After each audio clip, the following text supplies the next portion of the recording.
You know the great thing about being an environmentalist? Well, two great things, actually. Number one, you don't need to think or actually do anything. You just need to appear to be environmentally responsible and then send government agents to arrest those who don't appear that way.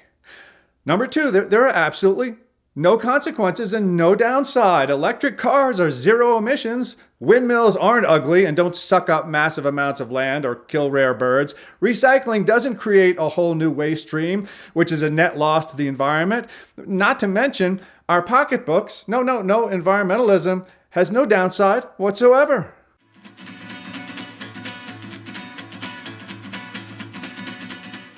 Except, well, there is that annoying little fact that we are quickly running out of the things that keep this whole house of cards standing.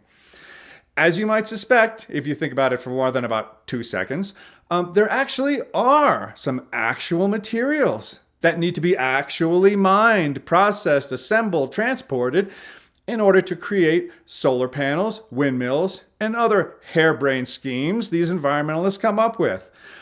For now, we're going to put aside the fact that these sustainable energy sources rarely operate, are unreliable when they do, and cost a fortune in taxpayer subsidies. We're just going to focus on what it takes to make this dream, which is actually a nightmare, come true.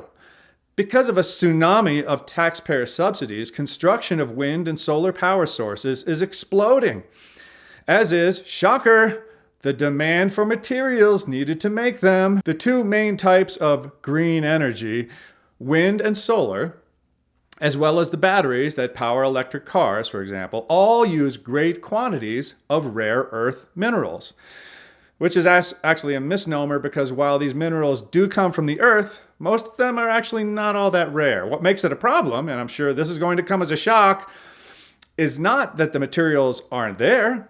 It's just that the environmentalists will not let us get them.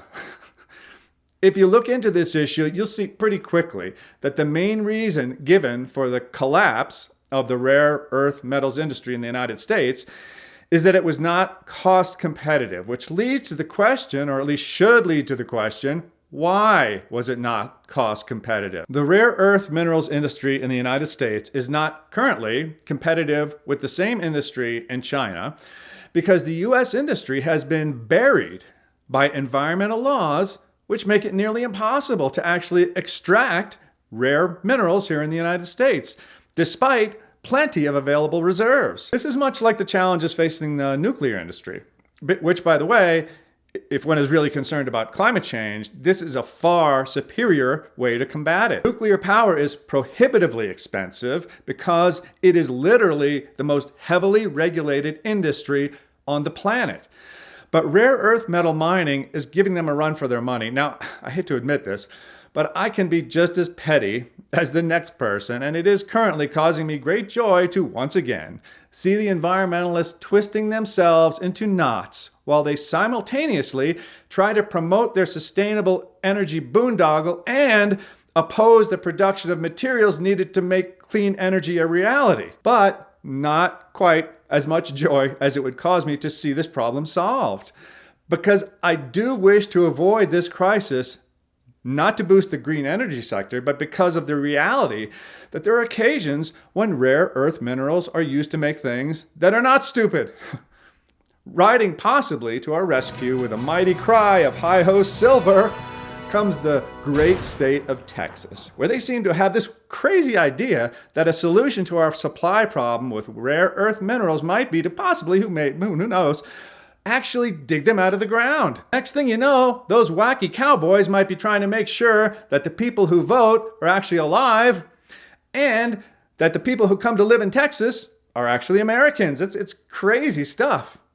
Anyway, despite my probably inappropriate glee at watching the environmentalists squirm, I sincerely hope to avoid a recurrence of the no nukes fiasco of the 1970s when a bunch of mediocre rock stars posing as nuclear physicists utterly destroyed an industry that would have largely prevented the alleged existential crisis we all face with climate change. Because I'm sure that if climate change was not an existential crisis, all our problems would be solved, and environmentalists would definitely not be looking desperately for another fake way to control our behavior. Well, the rock stars and the politicians certainly haven't gotten any smarter, but maybe, just maybe, we have.